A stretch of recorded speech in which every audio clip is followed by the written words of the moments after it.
Well, the life and legacy of Barbara Jordan is celebrated in an interactive exhibit at the Capitol. Jordan was the first African-American congresswoman to come from the Deep South, was also the first woman to be elected to the Texas Senate back in 1966. Dr. Ed Dorn with the LBJ School of Public Affairs with the University of Texas is here this morning to talk more about this exhibit. Thank you so much for coming in. Thank you. There's just so much to talk about in so little time when it comes to Barbara Jordan. Yeah. To say trailblazer, it's too simple because she was a trailblazer in so many different ways, really. A lot of firsts, an amazing person, and one important thing to keep in mind about Barbara Jordan is that while a lot of us in the 1960s were out marching with placards for the end of discrimination and so on, Barbara always wanted to be in the room where it happens, to quote that wonderful song from the musical Hamilton. And that's what she did, running for office first couple of times without success for the Texas House, and then finally for the Texas Senate, where she was successful. And then in 1972, she won a seat in Congress. I mean, at such a young age, it would have been precocious for anyone of a young age, but especially an African-American woman, especially 50 years ago. Like I said, everyone wants to be in the room where it happens. It's just not a given it's going to happen, and for her to do that back then is remarkable. She graduated from college at the age of 20, graduated from law school at 23, and then launched her career.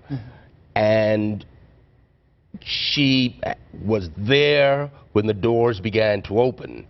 But Barbara also understood that it's not enough to get inside the room, you have to do something. And so she was very vigorous in pushing things when she was in the state legislature, the Fair Employment Commission, for example.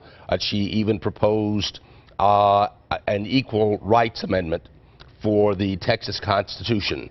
And then when she got to Congress, of course, one of her first star turns was that brilliant speech she gave during the Watergate impeachment, the Nixon impeachment thing, and the '76 speech at the Democratic National Convention. People remember her voice, but it's important to remember that there was a lot of substance behind that voice, a lot of determination to advance the interest of children, to improve education, and that's really what we're here to talk about.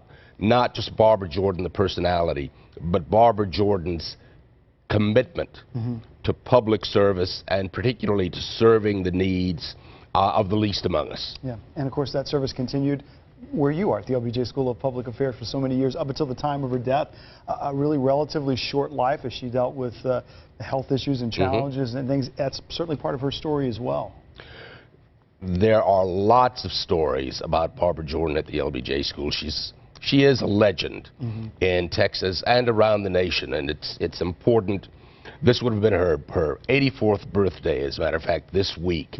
So this is a wonderful time during Black History Month to commemorate all she meant to this state and to the country.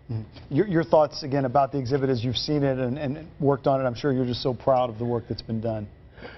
This is supported by the Barbara Jordan Freedom Foundation. Some of the materials are coming from Barbara's archives, which are located at Texas Southern University, where she did her undergraduate work.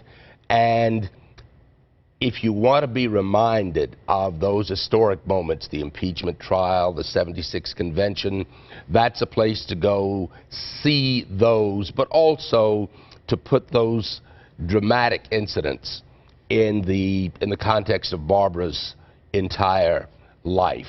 Yeah, like you said, the story was so compelling and so important before those moments, and like you said, the work that she did to help so many others in her time and going forward as well. Fascinating stuff. Again, the exhibit goes through the 22nd, I believe? Through 2 o'clock on Saturday the 22nd, so please get there early before that. Get there early, just walk through the front door of the Capitol, and then go down the steps into the rotunda, and you will see a terrific exhibit about an extraordinary woman. Yeah, at the state capitol, fitting for a Texas hero, that's for sure. Dr. Ed Dorn, thank you so much for your insight.